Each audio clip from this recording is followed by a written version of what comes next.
La peor plaga no siempre fue la que mató más rápido, sino la que enseñó a la gente a temer el agua, el aire y a sus propios vecinos. Algunas ciudades ardieron para detenerla, otras se encerraron hasta morir, y en ciertos brotes el primer síntoma parecía llegar después del desastre. Brote de cólera en Broad Street. La epidemia anterior atravesó imperios. Esta se concentra en una sola calle de Londres y el peligro está justo bajo tus pies. En 1854, Broad Street, en Soho, queda golpeada por el cólera a una velocidad aterradora. 127 personas pierden la vida en los primeros 3 días. Más de 500 no sobreviven en apenas 10 días alrededor de una sola bomba de agua. Ese mismo año, en todo Londres, la epidemia deja más de 10.000 fallecidos. En los hospitales victorianos, las camas vacías cuentan una historia que la niebla de la ciudad no consigue ocultar. En los cementerios, las lápidas se multiplican. Pero el doctor John Snow no acepta que la respuesta sea el mal aire. Marca cada pérdida en un mapa, entrevista a las familias y sigue las pruebas hasta el agua contaminada de la bomba, alimentada por aguas residuales que se filtraban desde un pozo negro cercano, bajo las calles y los túneles de ladrillo del Londres victoriano. Las autoridades retiran la manivela de la bomba de Broad Street y mientras la tercera pandemia de cólera cruza continentes, Snow demuestra que el origen puede estar en una sola manivela. Cuarentena en Iyam, el pueblo de la peste. Ahora no estás viendo caer un reino, estás viendo a una aldea decidir quién merece salvarse. En Iyam, en Derbyshire, entre las casas de piedra y las puertas cerradas, las señales de la peste ya pasan de una familia a otra cuando por fin aparece el origen. Un paquete de tela llegado desde un Londres golpeado por la enfermedad, enviado al sastre Alexander Hatfield. Desde septiembre de 1665 hasta noviembre de 1666, el reverendo William Mompesson y el ministro puritano Thomas Stanley empujan al pueblo hacia un pacto espantoso: permanecer dentro de la parroquia, impedir que la peste avance más allá. La cuarentena es voluntaria, pero pronto se siente como una condena. La comida queda junto al pozo de Mompesson y en la piedra del límite. Las monedas se dejan en pequeños huecos llenos de vinagre, como si aquel líquido pudiera comprar unos días más. Alrededor de 260 personas pierden la vida. Abraham Morten, enterrado el 1 de noviembre de 1666, suele recordarse como el último. La peste antonina. Más allá de una aldea aislada, un cuartel de legionarios empieza a toser bajo el calor, y el problema de Roma aprende a marchar. Entre los años 165 y 180 después de Cristo, la peste antonina siguió de regreso a los ejércitos orientales de Lucio Vero desde el cercano Oriente. Atravesó Siria, avanzó hacia Aquilea y se metió en las calzadas que alimentaban a Roma. No viajaba sola, iba con las columnas, con los campamentos, con el polvo de las botas y las rutas de piedra que cruzaban Italia. Marco Aurelio la enfrentó no desde la serenidad del mármol, sino entre consejos de guerra y reclutamientos de urgencia. En el año 169, Lucio Vero falleció, y algunas fuentes antiguas lo relacionan con esa misma enfermedad. Galeno vio las señales en los cuerpos de los pacientes: fiebre, heces oscuras, garganta inflamada y una erupción con costras alrededor del 9º día. Se calcula que entre 5 y 10 millones de personas perdieron la vida. Marco tuvo que llenar los huecos del ejército con gladiadores y esclavos, y muy pronto, en la frontera del Danubio, las bandas germánicas empezaron a presionar. La Gran Peste de Londres. Si la peste de Roma puso en jaque a un imperio, ¿qué ocurre cuando la enfermedad encierra a una capital detrás de sus propias puertas? En 1665, la peste entró en Londres y convirtió sus calles de todos los días en advertencias vivas. En St. Giles in the Fields, los casos se multiplicaron. Los registros parroquiales de mortalidad contaban las pérdidas semana tras semana. Sonaban las campanas, los carros avanzaban por los callejones, los inspectores marcaban las casas afectadas con cruces rojas y la frase «Señor, ten piedad de nosotros», y luego dejaban a las familias encerradas dentro. El golpe en la puerta daba tanto miedo como la fiebre. Samuel Pepys dejó ese temor escrito en su diario, a la luz de una vela. El rey Carlos II y su corte huyeron hacia lugares más seguros. Para 1666, alrededor de 100.000 londinenses habían perdido la vida, casi una cuarta parte de la ciudad. Londres resistió, pero sus puertas no olvidaron. La peste de Marsella, de 1720. En Marsella, el peligro entró firmado en un manifiesto. El 25 de mayo de 1720, Jean-Baptiste Chateau hizo regresar desde el Levante al Gran Saint-Antoine, cargado con mercancías valoradas en unos 100.000 escudos para la feria de Beaucaire. En el viejo puerto se sentía el calor pegado a la piedra, los fardos de lona esperaban en los almacenes y la discusión ya estaba servida. La cuarentena significaba demora y la demora significaba pérdidas. Entre muelles, cajas de madera y bodegas oscuras, los comerciantes contaban monedas a la luz de las velas, mientras los inspectores decidían cuánto tiempo podían permitirse perder. Las autoridades sanitarias de Marsella acortaron la revisión y dejaron mover la carga antes de que la cuarentena terminara. Esa decisión llegó la peste fuera del barco y la metió en la ciudad. Las calles estrechas de la vieja Marsella quedaron marcadas por el brote de 1720. Entre 1720 y 1722, la enfermedad arrasó Marsella y la Provenza. Aproximadamente 45.000 de los 90.000 habitantes de la ciudad perdieron la vida y en toda la región la cifra rondó las 100.000 personas. Provenza levantó el mur de la peste para frenar el movimiento, una barrera de piedra en medio del campo vacío, pero el muro llegó cuando los fallecidos ya estaban contados. Epidemia japonesa de viruela, de 735 to 737.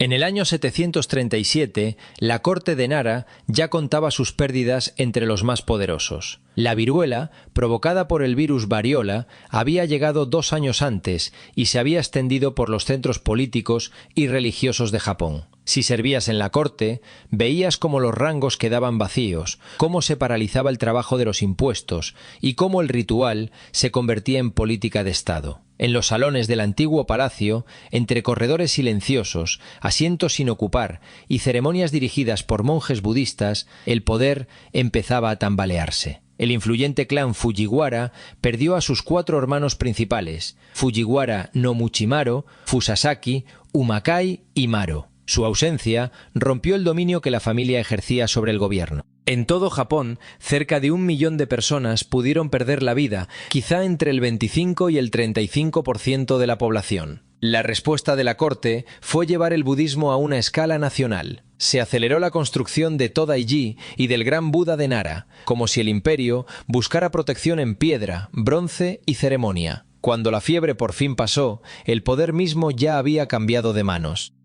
El incendio de la peste en Chinatown de Honolulu. Para diciembre de 1899, la peste ya no era un rumor que viajaba de puerto en puerto por el Pacífico. Estaba en el barrio chino de Honolulu. Yu Chong, un contable chino que a veces aparece registrado como John Chong, ya había perdido la vida y los médicos no tardaron en ponerle nombre a la enfermedad. La Junta de Salud respondió con fuego. Los edificios sospechosos de estar contaminados fueron incendiados, mientras guardias de cuarentena cerraban las calles y los campamentos de aislamiento empezaban a llenarse. El 20 de enero de 1900 se habría visto una columna de humo levantarse cerca de la iglesia Kaumakapili. Luego el fuego cruzó las líneas que debían contenerlo. La quema controlada se salió de control. Gran parte del barrio chino ardió con ella. La iglesia quedó en ruinas. Unas 6.000 personas se quedaron sin hogar. La epidemia quedó registrada con 71 casos y 61 fallecimientos, pero la respuesta provocó una segunda catástrofe. El incendio que debía frenar la peste quizá terminó dispersando a las ratas negras infectadas y a las pulgas que la transportaban. Tercera pandemia de peste. En Hong Kong, en 1894, Alexandre Yersin trabajaba en una choza improvisada junto al principal hospital de la peste, tan cerca de los afectados que pudo ver lo que otros no estaban viendo. La pandemia había empezado en 1855, en las aldeas de montaña de Yunnan, China. Desde allí siguió la ruta de los barcos de vapor hacia Hong Kong, India, Honolulu, San Francisco y puertos de todo el mundo. Bajo el microscopio, Yersin identificó el bacilo que estaba detrás de todo, Yersinia pestis. Aquel hallazgo convirtió la peste en algo distinto. Ya no era solo un terror medieval, de máscaras oscuras y pinturas antiguas. Era un hecho bacteriológico, una realidad visible en el laboratorio. Pero saber su nombre no detuvo el recuento. Entre 12 y 15 millones de personas perdieron la vida, la mayoría en India. Aparecieron campamentos de peste, pabellones saturados,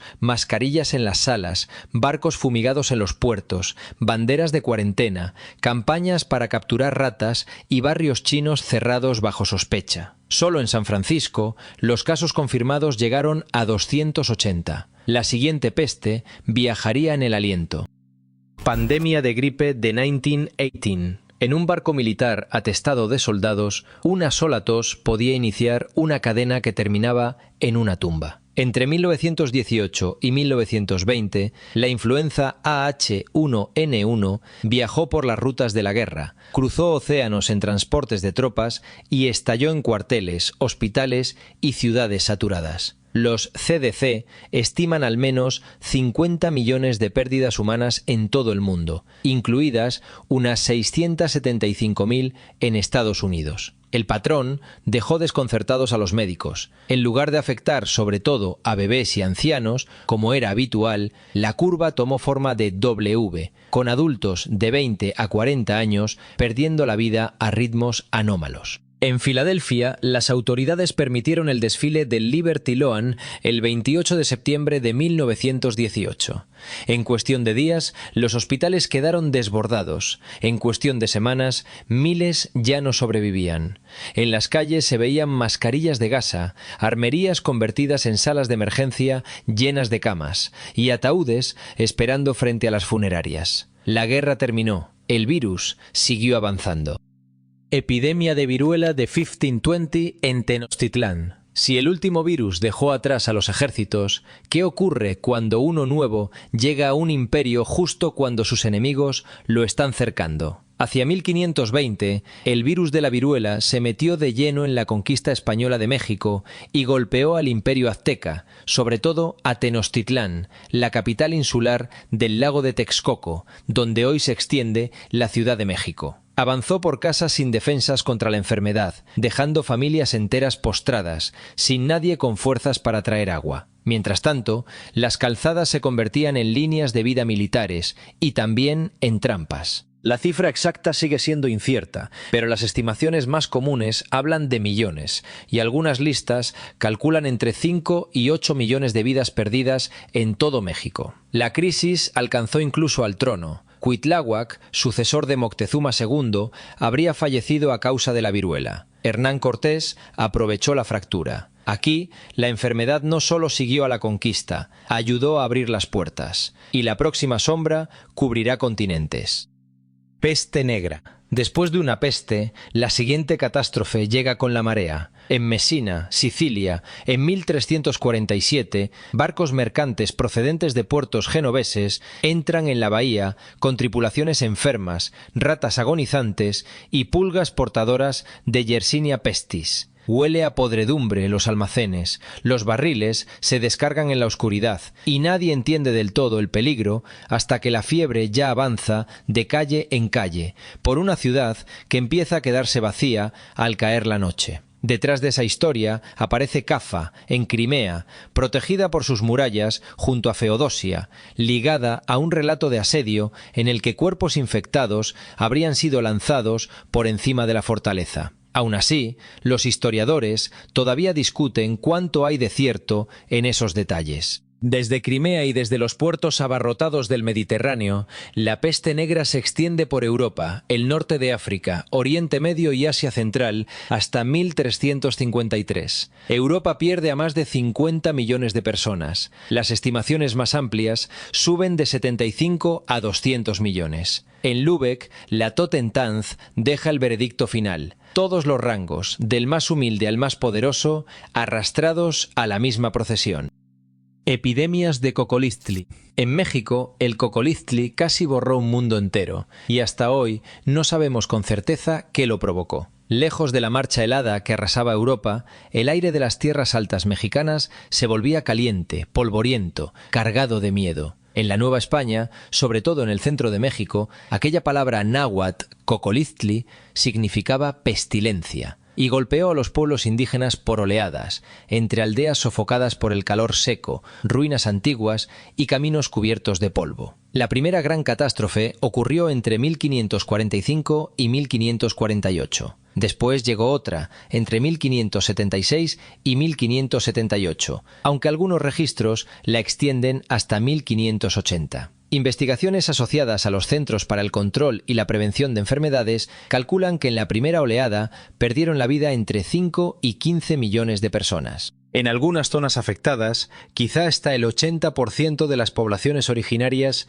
no sobrevivió. Los testigos hablaron de fiebre muy alta, una sed insoportable, vértigo, señales parecidas a la ictericia, orina oscura, lengua ennegrecida, confusión extrema y sangrado por la nariz y los oídos. La escena podía ser la de un cuarto en penumbra, un paciente ardiendo de fiebre y un vaso de agua vacío junto a la cama. Siglos después, las pistas siguen dispersas. Los anillos de árboles antiguos apuntan a una megasequía seguida por lluvias intensas sobre paisajes resecos y agrietados, desde el centro de México hasta regiones como Nuevo México, donde también quedan ruinas pueblo bajo el desierto. En laboratorios de ADN antiguo, muestras recuperadas de excavaciones funerarias mexicanas han señalado a Salmonella entérica paratyphi C como una posible sospechosa. La peste negra rehizo continentes, pero el cocoliztli casi hizo desaparecer un mundo y dejó al responsable sin nombre.